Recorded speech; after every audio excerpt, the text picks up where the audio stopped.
Hello, I'm Kae Kurd. I'm Marcus Bronzy. This is Ain't Got a Clue. Right. I've been, I don't know if for regular listeners, they know. But if you're new, I've been getting like... I know what's coming. Basically, I've got a son now, innit? No, I don't really. You have though? No, but apparently, I've been getting this message. I've been getting messages from a school in Blackburn about my son. I don't have a son. I'm not anywhere near Blackburn. But I've been getting messages, and we've got last couple of episodes we've gone into detail about it. Yeah, I've got an update. And to be clear, you've asked for this to stop. You've asked politely for this to stop. I've asked them politely for them to stop this, but they've got my number on the system still. So I guess I'm locked in for life now. I'm locked in till year 11 because this is year 7. Yeah, you're locked in. I've got 5 years of this. Have you thought if they have sixth form, what might happen if they got a college attached to the school? This could last a little bit longer, you know? Well, the thing is, at that point, what's going to happen is I know I'm going to start reviewing schools and stuff, like see if he's got enough UCAS points to get into unis. Yeah, do you know what I mean? So I'll be like, what, is he going to go into a good uni? Whatever. So I think in a way, this is a great sort of training ground before I become an actual father. How does it feel to know everything about your son except for their first name? No, I know his first name. His first name? Oh, okay, cool. Yeah. Okay, so I know his first name. Little Abdullah, but I don't know whether, like, I just don't know his surname, and I don't know what school. I mean, this is anyway. In this digital age, this is a very fantastic way to approach fatherhood. You know what I mean? How did it happen? Hey, by the way, this drink's nice. You know, what is it? Flavored lime. Yeah, with death. It's all right. I got the mango one. You know, big up yourselves. Cheers for that, lads. Yeah, that's nice. Yeah. Green as well, but that looks like I'm drinking a Heineken. You know, if I brought this home, my dad would go mental, bruv. My dad would be like, "What are you drinking, bruv?" Because that happened once, when I went home, and I bought 2 energy drinks. You ever bought a Monster energy drink? Or Relentless? Yeah, it was Relentless. Yeah, it was Relentless back in the day. So it was big black can like this, and then I took it out of the fridge, and my dad was like, what? My dad's face went like, do you know what, because he was looking at me going, who does this you think he is to be drinking alcohol in my house at 16 in it? Furthermore, you've gone to his fridge and chilled it. You've got to use his energy to chill it. And I presume to him, you might not have been doing this. You opened the fridge slowly, took it out, looked him in the eye, and bust it open, yeah. No, I didn't even have time to do that. Wow. Bit. I literally brought out the can. Yeah. And my dad was like, what? The equivalent in Kurdish of what the fuck is that? Yeah. And then I was like, oh no, it's an energy drink. Look at it. As I was about to say. do you know what the maddest thing is? Yeah, our dads could not have a deep voice like that. But anytime I was going to say, you sound like a East End gangster. Yeah. Oi, what is that? What's going on there? But anyway, so we've got some updates. Yes, so the ASAC updates. Yeah, I mean, assalamu alaikum. Assalamu alaikum. A reminder for your son to complete his maths homework if he's not done so already. That one's the boring one, right? Okay. But this week, I am proud, right? I just want you to clap with me, right? Okay. Assalamu alaikum. ASAC. Well done to your son's group for achieving 100% attendance today. Woo! Well done, little Abdullah, man. Big up yourself. We're proud of you. It's not easy because it's getting darker in the evenings, darker in the mornings. So to get 100% attendance for the whole group, 100%, you all should be proud. All of year 7 should be proud of themselves. But the other thing I will say is, right, as a parent, can you address? As a parent, and I think you will understand this, Marcus. It's to make sure that your child is at school every day, right, throughout the year. And to make sure their friends are at school every day. It's really hard. Yeah. I mean, the school runs hard. Yeah. Getting up in the morning is hard, especially as a busy dad. Working dad. Working dads. You know what I mean? Our schedules are really messed up. So to get a message like that, it's just. I mean, I don't. You know, I don't know, man. I'm welling up thinking about it.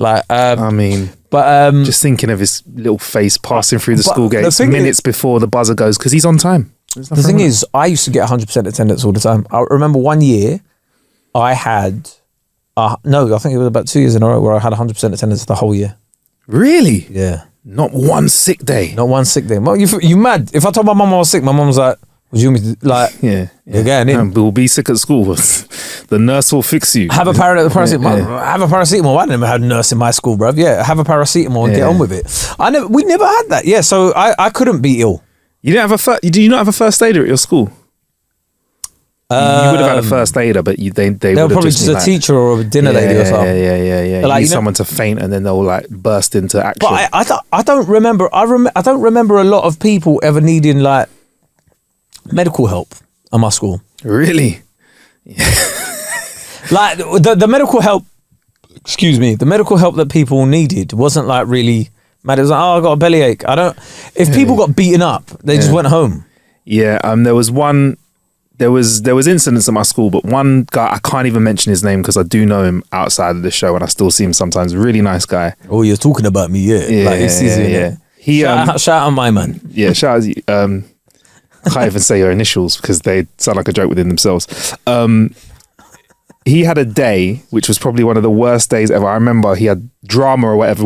Did you have drama at school? Theatre, whatever you had to do drama. Yeah, of course. My drama teachers were devastated. I never picked drama as a GCSE because I picked PE instead. Because obviously I should have picked drama. You know me now. I don't know. You know, I should have picked drama. It could have changed your trajectory. You not doing drama and doing PE could put you right where you are right now, bruv. I know everything happened the way it's supposed to. But looking at me in hindsight, you're like, you should have done drama. Yeah, he could have done drama, yeah. In drama, he fell onto a bunch of overturned chairs that someone was using as a prop.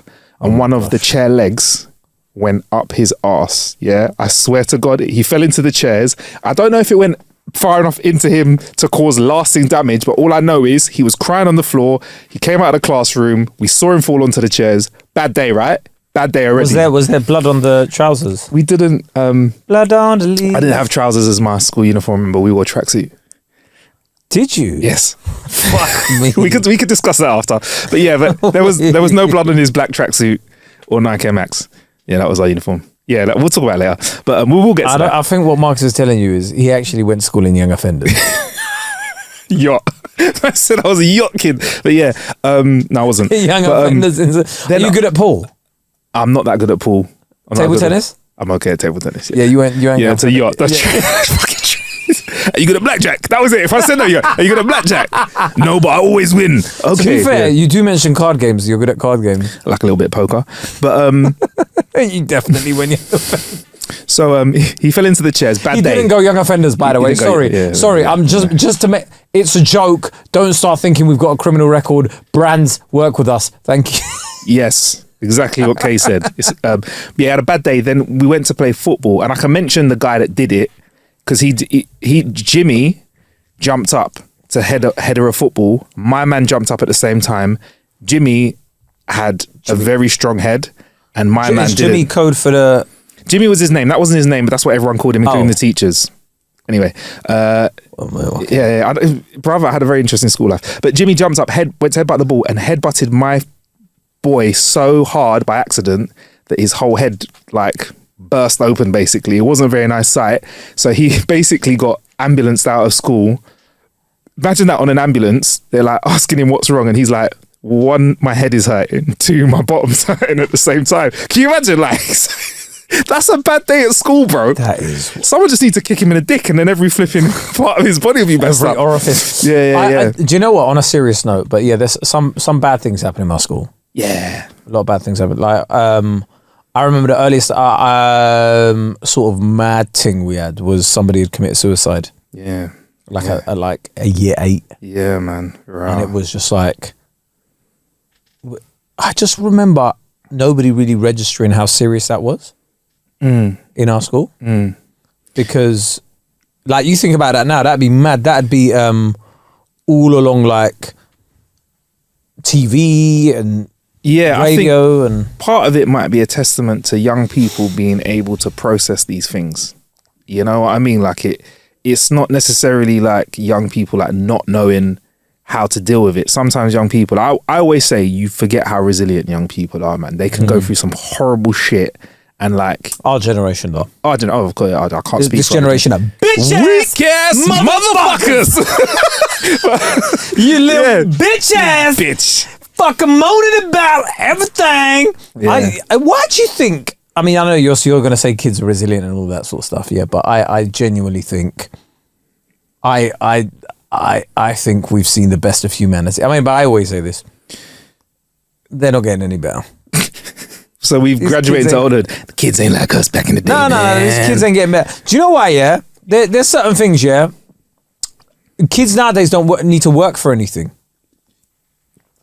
Go on, I'll carry on. In the West, kids in the West. Yeah. Kids in the West. Let me make that clear. Kids in the West. Yeah. Because Chinese kids and like kids in like a lot of those developing nations, they value their education so much. Yeah. Whereas kids here, they're like, I can make a compilation on TikTok and I'll make like 15 bags this month, right? And it's like, even like with things like music and entertainment and stuff like that, we had to wait. There was an element of waiting. You had to like gain some. Do you know what I mean? You couldn't just like buying a game, for example, right? It was like, oh my gosh, like your parents couldn't just buy. You couldn't just download a game. Just go out, buy it. I remember you might have to queue up, or you might have to ask for the shop to have it in stock for you, so that on the day one you could go and collect it. I used to like that about music, you know. I think that's what made music more special for a generation. I used to go to the shop and get it, take it home, tear that CD open or vinyl and play it. Well, I also think part of that as well. You know, when you go to HMV and whatnot, and I think part of the reason like why you actually liked a lot of music back then is because you were stuck with it. Yeah, you had to like it. So then you'd be like, okay. This ain't all that. But then after a while, you're like, actually, you never. Now this mean jump me, but everybody just follow me. Did you ever buy? Oh shit! Yeah, sorry. This happened a few times because I'm dyslexic. Like I'd buy a single, but realize I accidentally bought the remix single. So I've got the house version of the hip hop tune in it. So you can't. It wasn't as easy to just take a track back in the day. Yeah, how do you return music back in the day? That's just bare jokes. Yeah, I don't like it. Yeah, it's not really for me, you know. The mix down. You can't return. I never thought. Music. It wouldn't even feel like an option for me back then. I feel like most things I bought, you were stuck with. Unless there was something incredibly wrong with it, it's staying with you. But this is the thing though.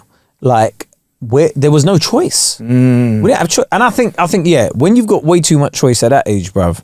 Like, this is what I was speaking to someone as well about this actually today, where they were talking about a contestant in Big Brother, and they were like, how would they, basically it was the idea about things like 50 Shades of Grey and that kind of sex. They were like, how would a 24-year-old know about it? And I'm like, bro, are you mad? Like, they have had access to porn on their phones since they were 10 or 11, bruv.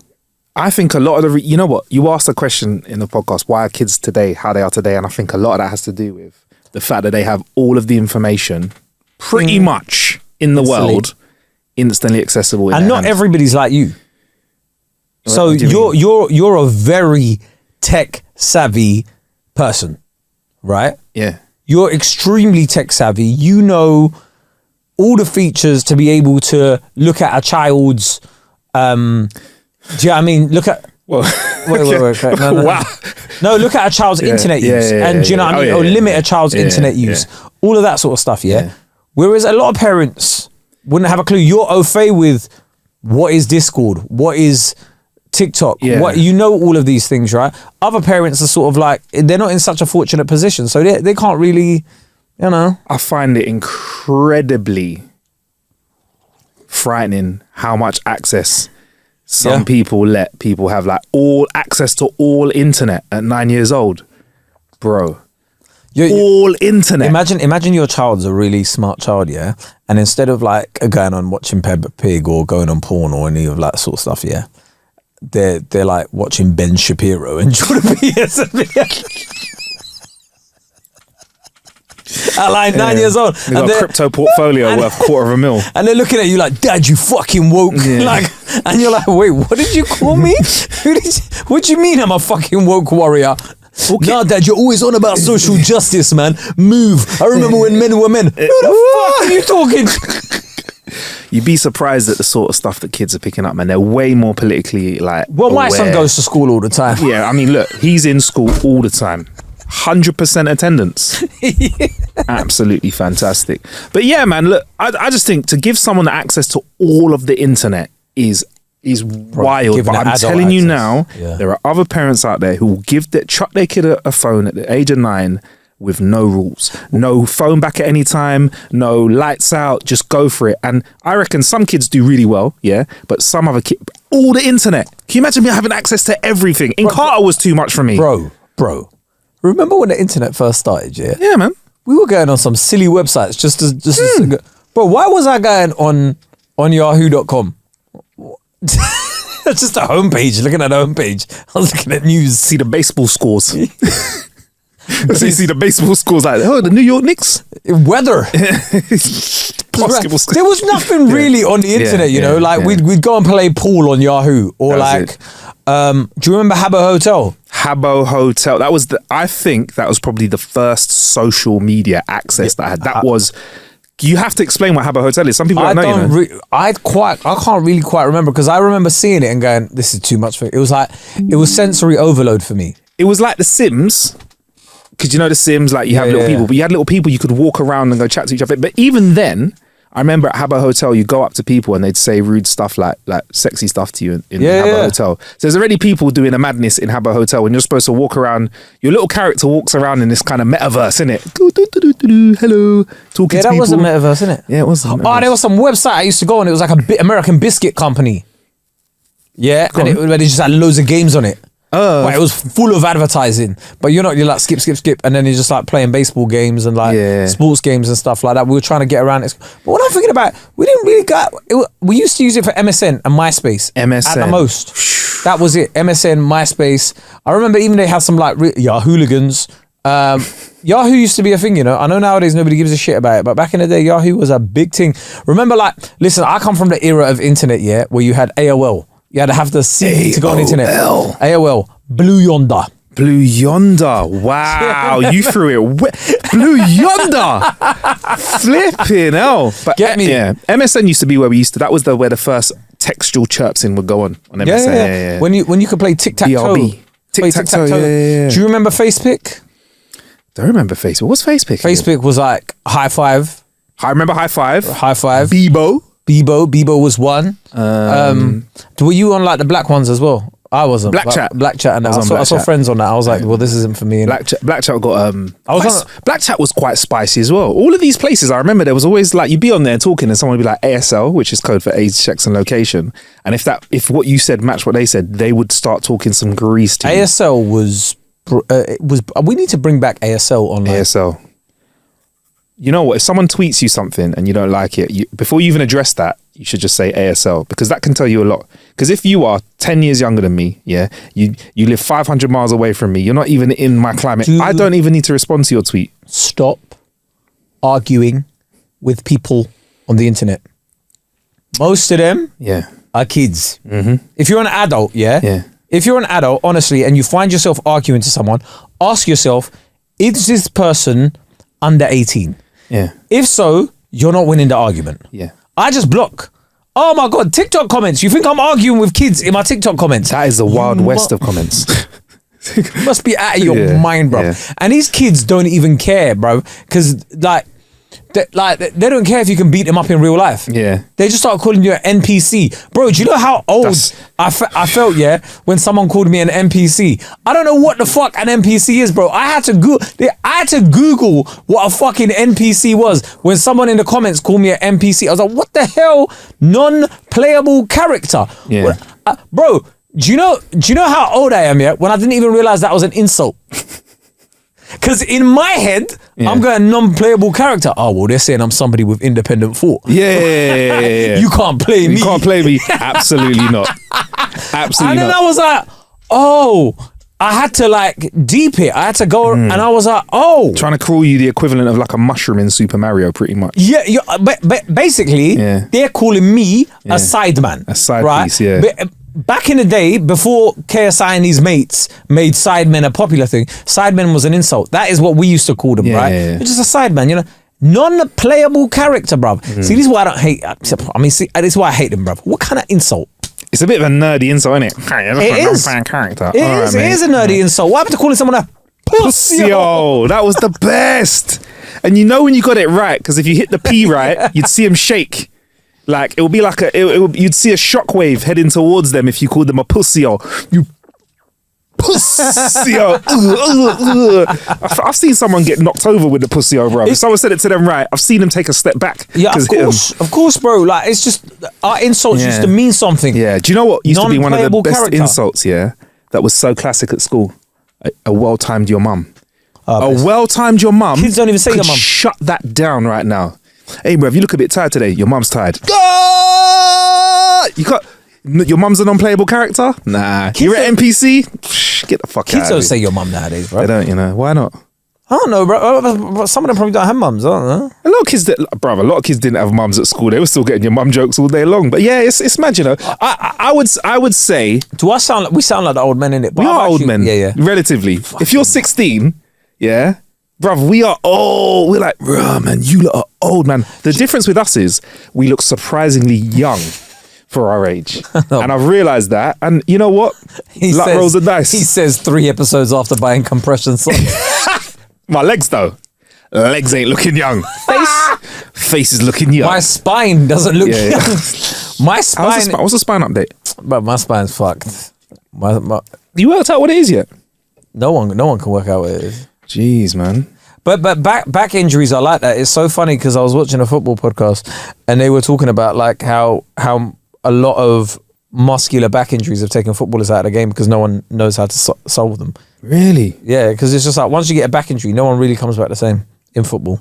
Jeez. So that's your professional football career? Yeah, it's gone. It's gone. I could have, but obviously. Could you sit down for stand up? Does anyone else do that? Chappelle kind of sits on a stool. If you're like I think if you're under 40, sitting on a stool doing stand up, just fucking grow up hair in it. Really? Yeah. Who are you? So who the fuck? Like, what? Do you need to stand up though? What on earth gives you the right to get on a stage? Right. Yeah. We are already privileged in what we do as comedians. Yeah. Right? We're very, very privileged. Right. Yeah. So the least you can do is to show the fucking crowd some respect by going on stage and performing. Right. Yeah. Not fucking sitting there talking to them, bruv. Really? Yeah. I just find it like and also if you haven't, you need to be 5 specials deep before I see you sitting down on a stool. Because Chappelle will perch on a stool and smoke a cigarette. But Dave Chappelle is like he is like apex, right? He's up there when it comes to like I mean, look, even if you're going off income alone, he's like 60 mil per special or whatever the fuck it is. So you can have a seat then. Yes. Yeah, okay, cool. He made the Chappelle show. Fucking sit down, chat shit all you want. He's the reason he put people on just with that. You've done an hour show and now you're fucking sitting down talking shit. Fuck out of here. Could I make that if I ever hit the stage? Can I make that into my thing? Like he always sits down. No. Like can you not make it a bit? No. Unless you go, hey man, I'm sitting there. No, I don't know why you'd be American, but hey man, I can imagine you just making it fun for yourself and pretending you're an American guy. I'm Marquez Bronzy. Yeah, I'm Marquez Bronzy. What's going on, man? Yo, I just been coming over here and I realized y'all motherfuckers, y'all having English breakfast.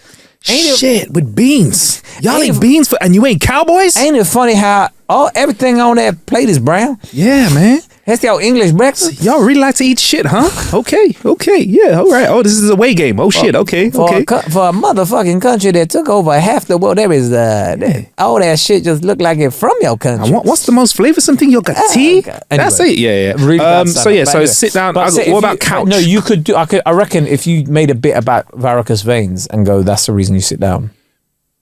Okay, all right. It'd have to be a real hilarious bit like to address it. Otherwise, I'll just be like. Yeah. The one thing, people would, I don't think audiences necessarily care, but I would judge you. Really? Yeah, I'm like, what the fuck are you sitting down for, man? Just get up. And also, I think you'd be funnier moving around with a man your size.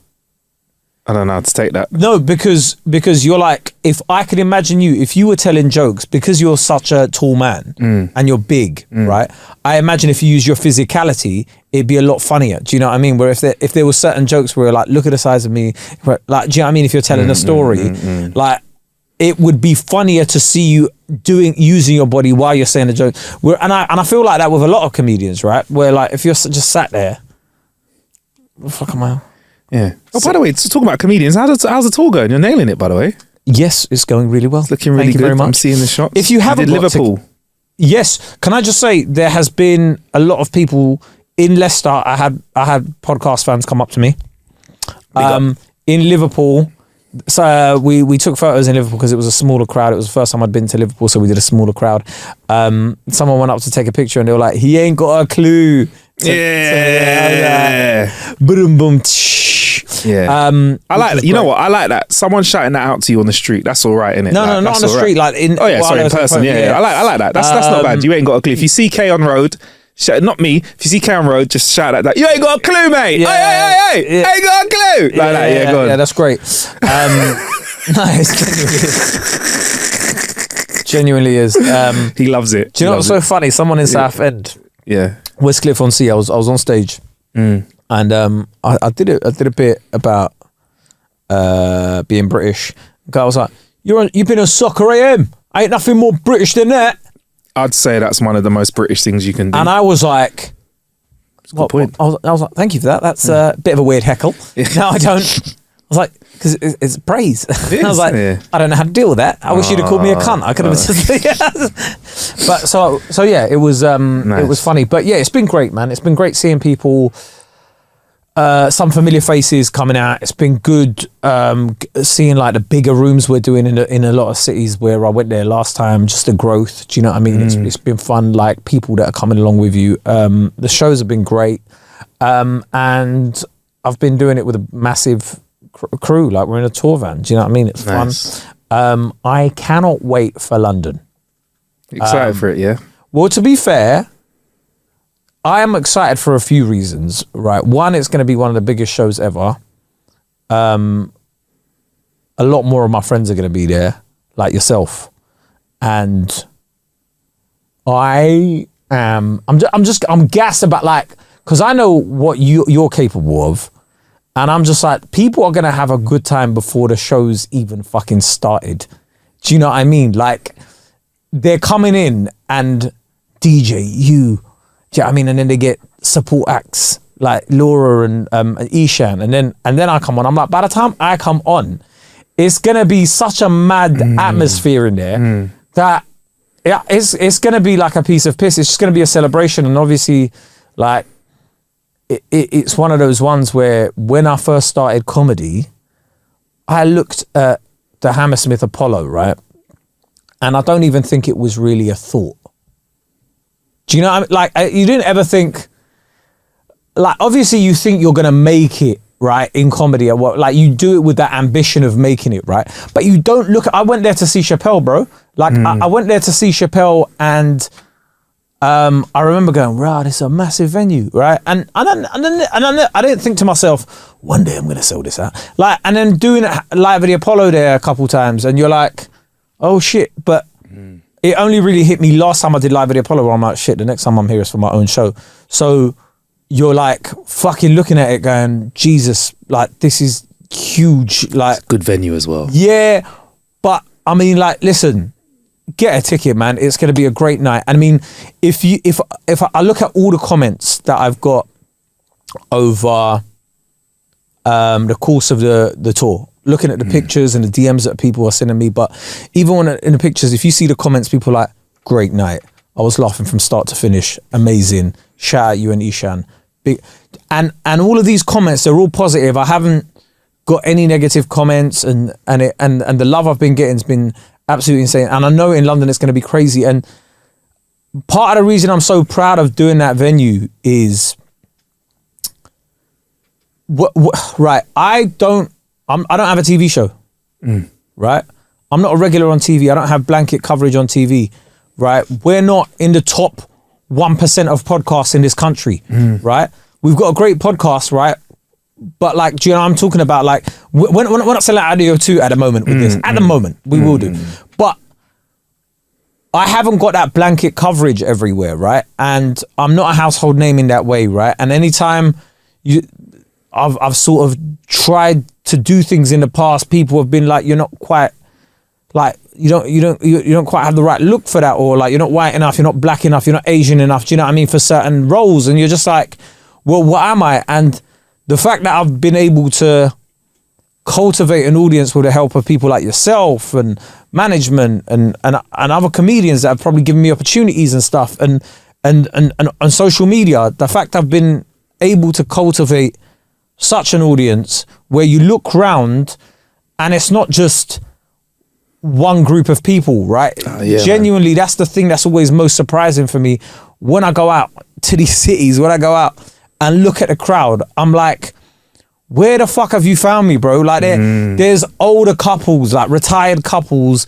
and there's young kids, and and it's just it sounds like such cheap because it's such an overused word, but diverse is definitely like, it was like you said, like when I last came to see you and told you, literally there were two or three retired people, stag do, couple of girls that came down, couple of guys, just like, and you're looking across this audience, and it literally is just like the UK, innit? It's good. Yeah, and the thing is, like, when we went to Southend, my tour manager was like, "There's only like 3 Asians in there," and like he's Asian, innit? So he's like, "Yeah, there's only like 3 Asian in there," and it was like,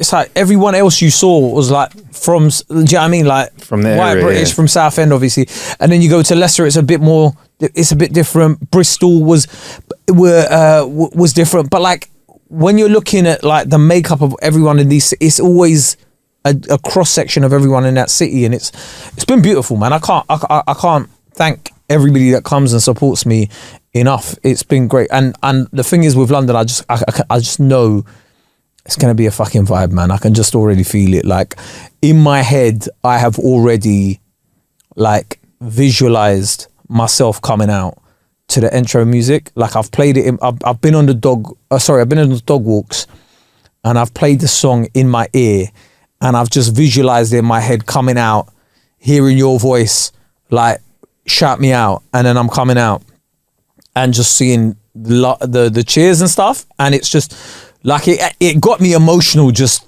visualizing it, bro, because I was like, genuinely, it's like when that day comes, the day after, I'll just be like, do you know what?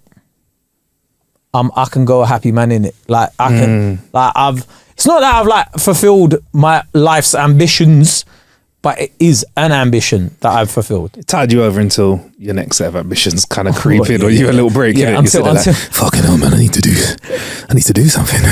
Yeah, well, you know what it's like doing this, but yeah. When the first person goes, so what have you been up to lately? And you go, fucking, I was just having a rest in it because I just fucking did a UK tour. Yeah, but you know, what have you been up to though, mate? Do you know what's gonna fucking annoy me, right? Yeah. Tickets are out, right, for all of my tour, and I know what's gonna happen. I'm gonna do this tour. Someone's gonna message me. When's your next show, bro? Yeah, you should have come, right? I don't want to hear anybody go, "Oh no," but you should have come. Are we filming London? Bits and pieces, but I'm not filming a special because that costs too much to do in that. Long and short of it, bruv. Long and short of it costs way too much. Plus, if I film a special next time round, I want it to look visually different. Okay. I'm trying to figure out how to... The thing I've got an idea for visually different. Sit down. Sit on a seat. Chappelle's done that. Oh, fuck. Yeah. But I want it to be in a venue where you've not usually seen comedy. Okay.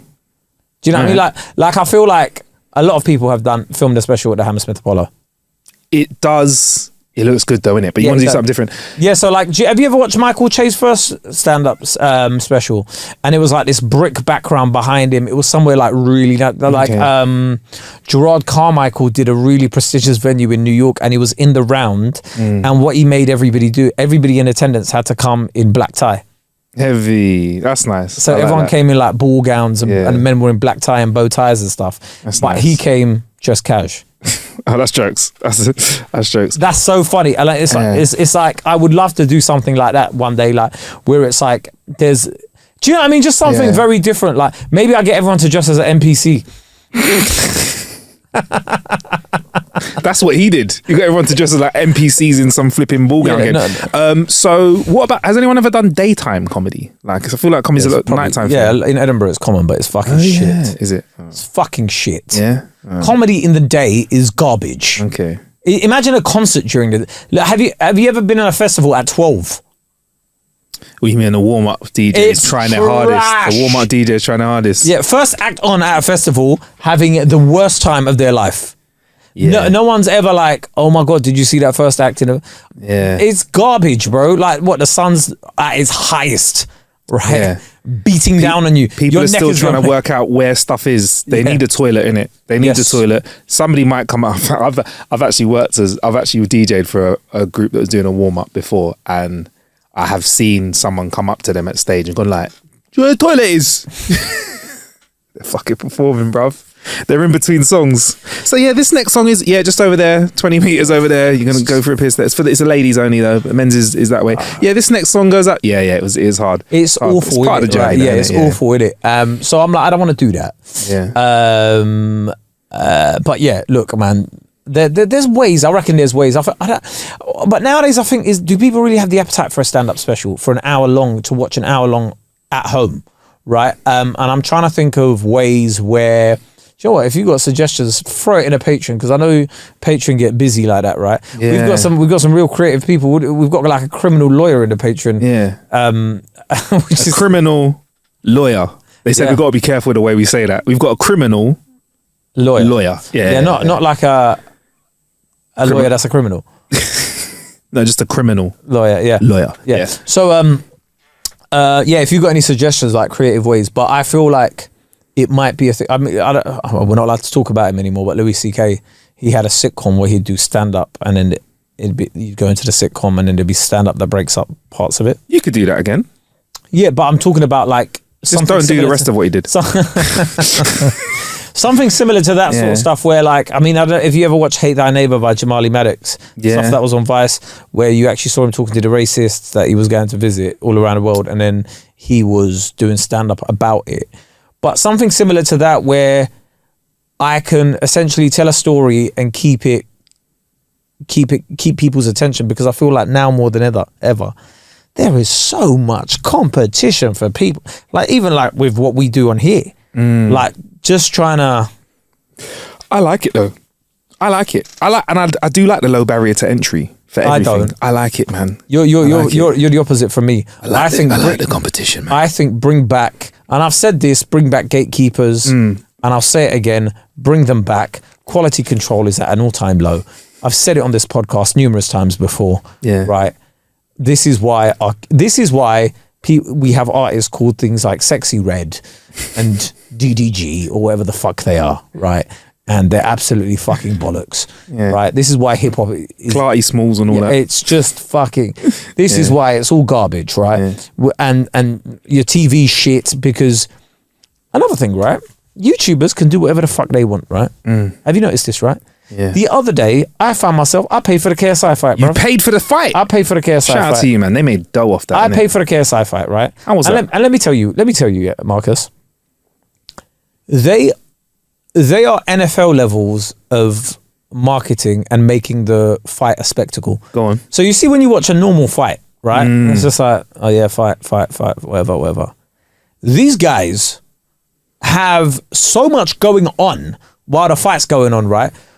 KSI comes out in a flipping Lamborghini, right?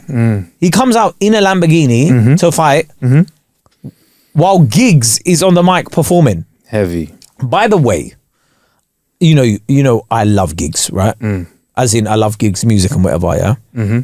I knew the bag was amazing. I knew what they paid him was amazing, because it was the clearest I'd ever heard Giggs spit in my life. And he had a smile while he was performing Talking the Hardest. Is it? Do you know how happy you have to be performing Talking the Hardest with a smile? Yeah, man. Think about the lyrics in Talking the Hardest, No, even when you're enjoying it, when DJ plays it, you're never going, if you're talking the hardest. This guy, go back and watch the footage, Giggs was smiling, I was like, shout out Giggs. I'm so happy that he got the bag.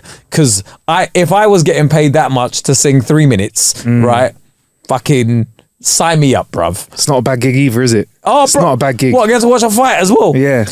Prime tickets to the fight and you get paid to go. Yeah. And you ain't got to throw a punch or receive one. Come on. You've not even got to do any commentary. You got to do your song that you've made years ago that you know inside out.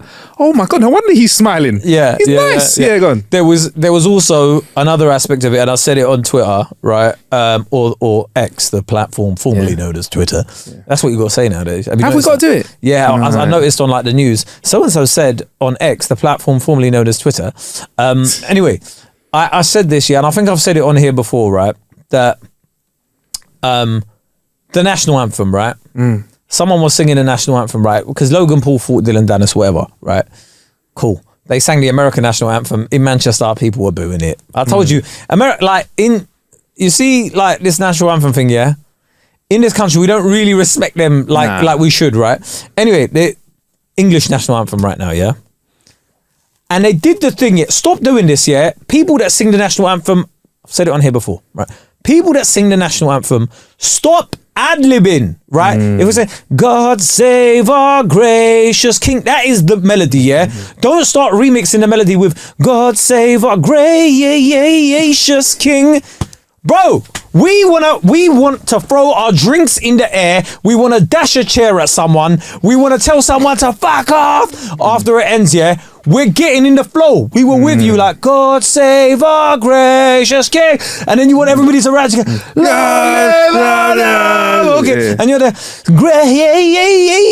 get the fuck out of here, man, and do your job properly, right? Why do people always go like onto that and want to come off the back of it? Like someone's going to say, you know what, you absolutely smacked the national anthem. I don't know if I'd want to hear it. I just want to just be like, you know what, you did your job. I'll tell you, everyone's great. I don't know anybody's name that sings the national anthem at these events, right? You are insert a voice to me because you're not getting me on your Spotify from the national anthem. Thank you. Do you know what? It would upset you as well if it was your birthday. Can you imagine if it was your birthday and instead of just singing happy birthday to you, one of the 3 ways that we can do it, yeah?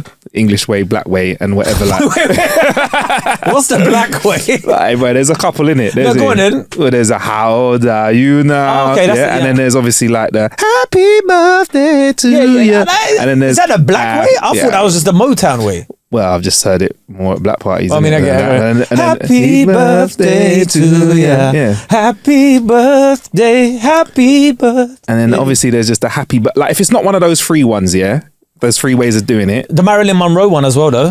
Happy birthday to you. I'll be honest with you, I would feel very uncomfortable with anyone in my family trying to sing that to me on my birthday. Especially if it's like a grown man.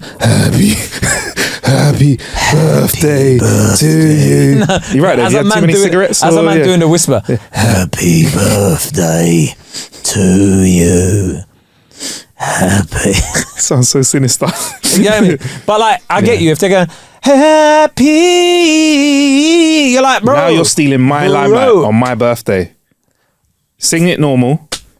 And let's get on with business. Exactly. Yeah, I mean, the only person that's allowed to do it, I'd say, is his name Michael Buffer? What's his name? The guy that does the... What? Yeah, but he's not singing. He's just going, oh, let's get ready to rumble. He could say your name, however, because if he goes, if he went...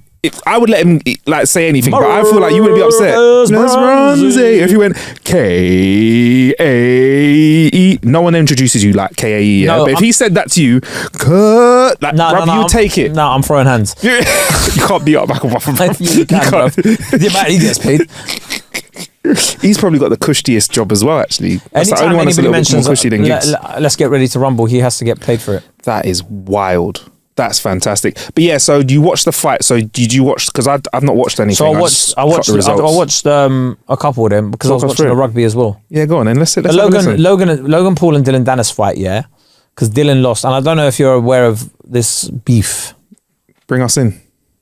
Jake Paul, sorry, not Logan Paul. Jake Paul.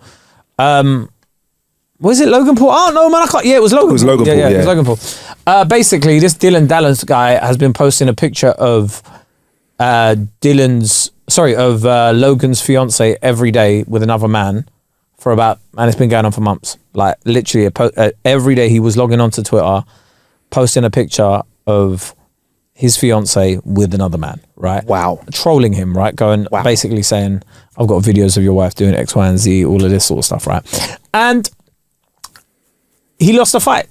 And it was just like, I don't care. Like he got, it got so bad, like where he wasn't winning the fight that he got disqualified in the end because he started like security came in and he punched the security guard or whatever.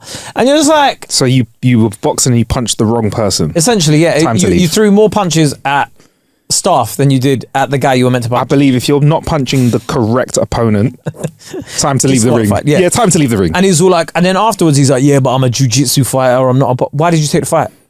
Doesn't matter. Do you know what I mean? Like, I think, and that just showed me what online trolls are like. You talking shit, but when it comes to real life, you can't back it. And also, a lot of people were saying, a lot of people online. This is when I found out. A lot of people are just very lazy, right? They were like, "Oh, Logan's on every sort of steroid known to man." And you know what? There might be an element of truth to that. I don't know. Yeah. Right? However, he had a figure that's obtainable naturally. And the thing is, I rate about those two brothers, the poor boys, yeah? They haven't gone into boxing and half-assed it. It's the same reason I respect KSI. They haven't half-assed it. They're going in there and they're training like athletes, bro. Like, KSI looked in phenomenal shape, right? And I made a joke about it, right? Because he kept on jumping up and down, and I was like, hey, he's playing like someone left a controller unattended, right? You know, like when you play like a fighting game, and it's like, why is he doing that? Right? But he looked in phenomenal shape, and he was so fit, like when he was fighting, that you were like, all this energy, like, and have you ever like even sparred? Holding your hands up to guard is enough. There's many challenges that can tire someone out. Just having muscle mass and holding their arms up can tire someone out, let alone footwork, let alone throwing a punch, let alone receiving a punch. All of these things, moving your head around, all of these things conserve energy. I think boxing is one of the only sports where all of your body has to be moving in different ways. So your legs and your mind has to be on 100%. You see your legs, yeah? Yeah. Okay. Once you bend, like, you bend your knees a few times, yeah? And the lactic acid starts building up, and you're like, how long have we got around? Bro, you've been doing this for 30 seconds. And if you realise your arms are burning as well because you're holding them up in front of your face, but if you put them down, someone is going to put a fist into your face at a high speed. Yeah, man. And there's noise, and people are talking. Bro, sensory overload. The lights are bright. Sweat is in your face. The level of stress you're going through, it's crazy. The level of stress your body's going through. And it really started making me think, because a lot of people, I saw a lot of people going, I want some of this influencer boxing bag. Let me tell you, it has to be a phenomenal amount of money for me to get involved in it.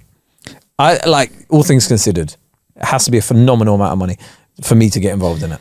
Did 20 mil, like, what like Tommy Fury's getting paid? Yeah, fucking hell. And here's another thing that was pissing me off. But people cussing Tommy Fury, and they were like, oh yeah, Molly May's the breadwinner in that house, blah, blah, blah, blah. I was like, her best ever year, she made like 3.4 mil. He made like 20 mil from that fight. Like, listen, if you can bring home 50 mil after tax and your other half is bringing home more than you are both winners. Yeah? Do you think I'm going to take the piss out of you if you're bringing home 15 mil and you're married to Rihanna? I don't care, bruv. Yes, she might bring over a few hundred mil to the table, yeah? 15M is real money. Marcus, you can make 500k and I'll still be like... I was talking about 500k the other day, and I think if that fell into my lap, that would be the minimum amount for me to actually just disappear, bruv. I think I could disappear off that. Just if it, like, after tax, everything just fell there, landed, zoom. 500k. I think I could disappear off that. You just ring me like, you know what it is, bro? I've really got rid of the studio. I'm not really going to be on doing a podcast anymore. It might be a text, you know. For most, for you, I'll call you and I'll be like, we're flying. I'll feel like we're flying out. We're flying out somewhere. But that's when he lets me go. He's like, big man, the podcast ain't happening no more. You could do a lot of things. I'm 13 hours away from Bora Bora. Oh, could you imagine? You're not going to see me again. Oh. But yeah, so the Tommy Fury KSI fight, what I took away from it was I've two stats I've seen flying around here. You can help furnish me with the truth. KSI threw more punches than Tommy, apparently, and it was a 3-round fight, right? And there was a bit of upset over Tommy beating KSI, and there might be a rematch because of it, because some people were saying that it was a robbery and whatever. We always hear this with boxing. Where were we? How true was it? Was it one-sided, or do we want to see a rematch? Look, it was a horrible fight. Really? Not tidy? It wasn't a fight. Okay. It was a lot of clinching. Ah, right. Okay. It was just holding each other. Okay. For the whole thing. And I was just like, but like, KSI was bare angry afterwards. Really? It was like, how, bro? How? It was like, well, maybe you should have kept that aggression in the ring, right? Do you know what I mean? They were just clinching. But look, my wider point about what YouTubers did, right, is I respect like people like them lot because they say we're going to do something and they fucking do it, bro. Well, right? And they can, I've clocked here, YouTubers run the game. YouTubers run entertainment. I'm going to say something here, and I want to say this a little while back, and tell me if this is too wild. Do you think that they've got, in a way, an arm over Hollywood? Because, yeah, Hollywood is an establishment with lots of money, but YouTubers are nimble.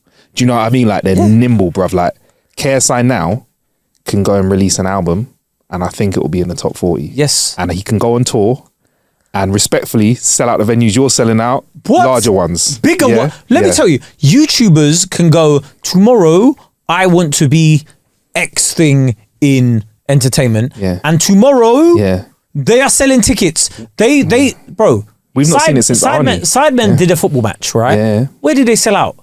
West Ham Stadium, bro. The Olympic Stadium, bro. The London Stadium, whatever you want to call it. They sold that out, bro. Yeah. They had like millions of viewers on that stream watching them play football. Not football at a high level. And by the way, they had more viewers than a lot of Premier League games do. Like, when you're talking like your Burnley versus Sheffield, like, I'm not being funny, but it doesn't have as much viewers as those YouTubers might combined, right? Second to that, they want to do boxing. What do? They sell out arenas, bro. They're selling out. It's not like they're boxing at York Hall, no disrespect to York Hall, right? And people that fight there, but they're selling out arenas like where some professional boxers could not sell it out, right? If they want to do movies, if they want to do movies, KSI's done a little bit of Hollywood, done a little bit of that, stepped in, stepped out. He wanted to do music, boom, right? He's like, rah, I want to do collabs with X, Y, and Z. Cool, you're doing them, right? They want to do stand up. A lot of them have tried like their hand at stand up, and they sell tickets. They sell tickets, bro. People want to go and see them. And this is my thing. Like, when people want to be like, people want to take the mick out of YouTubers and whatnot. It's like when the thing you said about nimble as well is, I think it's their ability to maneuver in different aspects. Right? They can pivot and see which way it's right. So like, I liken it to, you're in a boat. The industry is in a... It's a ship, isn't it? It's a big fucking massive cruise liner. Yeah. Do you know what I mean? So for them to have to turn, it's like, you're in a lorry, right? And I'm in a Mini Cooper. Yeah. Yeah, so I'm like, I do a 3-point turn, boom. And like, off, that's the YouTuber, right? The big lorry is the industry. So by the time it's like now, for example, like, where you're seeing programs going, and join our TikTok page. Big man, you're 3 years too late. They've got the maneuverability that radio used to have. I think so. I think TikTokers are probably going to be the next in line, because what's funny is the way people talk about TikTokers is how I hear people used to talk about YouTubers. Oh, them YouTubers are coming, man. They're not even proper presenters or proper things. I was like, the numbers are showing me something else, man. Because they've changed media. Like, even like jump cut editing. Like, you know, they do like, hey, today I did this. People before be like, that's so untidy, bruv. That is the norm now. Yes. Man, to the point where you got 30 seconds to a minute, bro, to do it. I think TikTokers will be the next ones that kind of, they're going to do the next level. Already are. Yeah, you're right. I'm seeing TikTokers do Big Nat West campaigns. I'm seeing TikTokers do like so. All right, prime example. They get them to like host backstage at like a lot of sporting events and stuff now. Yeah. And you're just like, hold on, wait, what? That was my bad. It's what I find funny about like when I see presenters and they're like, like people are like, I want to be presenters. I'm like, just do it. Yeah. What you're trying to get on? Like, what camera do I need? Bruv, what phone is in? That's the camera you need. The phone in your pocket. I know we sound so like fucking cheesy now, but it's true though. It's true now. Phones are at a level now where you can just do that. Yeah. Anyway, we're gonna get going. Over we need to do a bit of. We need to give some patrons some love though. On Patreon, yeah. So if you're not there already, like I said, we've got a gang of people over there. Next year, I mean, listen. After this tour's done, there's lots more coming. Me and Marcus are gonna start doing a lot more content on the YouTube channel as well. Exactly. By the way, if you're watching this and you liked it, just give us a like. on whatever platform you're on. Just give it a like or share it. Yeah, do it, share it. But we have got some Patreon love. I just want to say shout out to Annette. So she said, regarding the battered Savoy episode, I spoke about this a little while back, how I like a battered Savoy from the chip shop. I remembered it after reading this. I asked my local chip shop. He said he could possibly do it for me, but it would be a one-off. I wasn't hungry enough that day, but I'll go back and experience this culinary delight. Thank you, Marcus. Zara also said, we said something about aspartame as well. Not to be a nerd, but the clinical research is mainly animal studies. So can we enjoy our Diet Cokes in peace? Yeah. I will say now, again, before we go into Patreon, I'd take the risk of aspartame over being fat and having diabetes and dying of a heart attack. I will take that, bro, because I've been fat and it feels so uncomfortable that I don't ever want to be there again. Let me tell you, there's a few episodes at the beginning of this podcast where we look back at both of us, Bro. And I was like, why did no one tell us? Why did no one tell us? You mean when we were like still... They were lockdown pounds, innit? I don't know what the fuck they were, bruv, but we were fat in it. And bro, also... They take up a lot more of the screen, both our faces. I was like, why are we laughing? Yeah. I was like, I was like, why is this stretched? We need to... The editing's a bit... Yeah. The aspect ratio. Oh, no, shit, it's fine. Yeah, it's our face. By the way, Hamza said they love Manchester.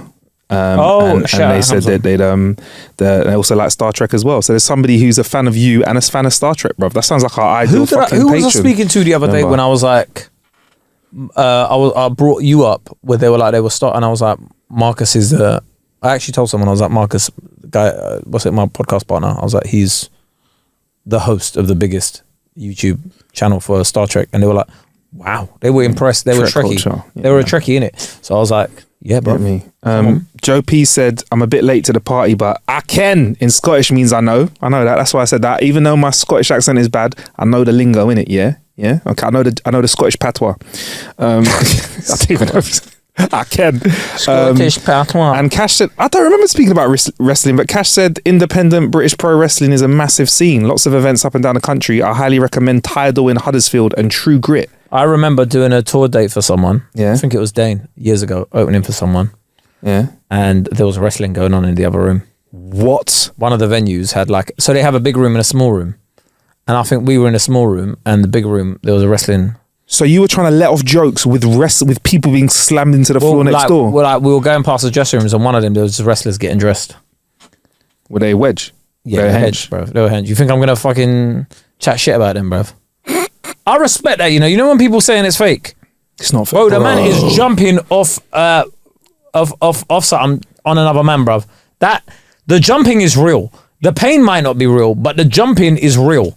Do you know what? Okay. You jump on your bed sometimes and you fuck up a... Have you ever been, like, when I'm at my biggest, sorry, Kae has asked for some ASAC updates, we've done that. But when I've been at my biggest, if I lay down on bed too quickly, I go through the mattress and I feel the slats. Yeah, bruv. My mattress is a firm mattress, and I make sure, this is not even before, this is now, I do a bit on the left, couple nights sleep on the left, couple nights sleep on the right, couple nights sleep in the middle. To fix your mattress? To make sure that it has even wear. If I just was in the middle all the time, my mattress would be curved in the middle. So on my mattress, actually, let's talk about it on Patreon. Yeah, cool. Yeah, if you want to join the Patreon, we've got a link in the show description. Patreon now works with Apple Podcasts and Spotify.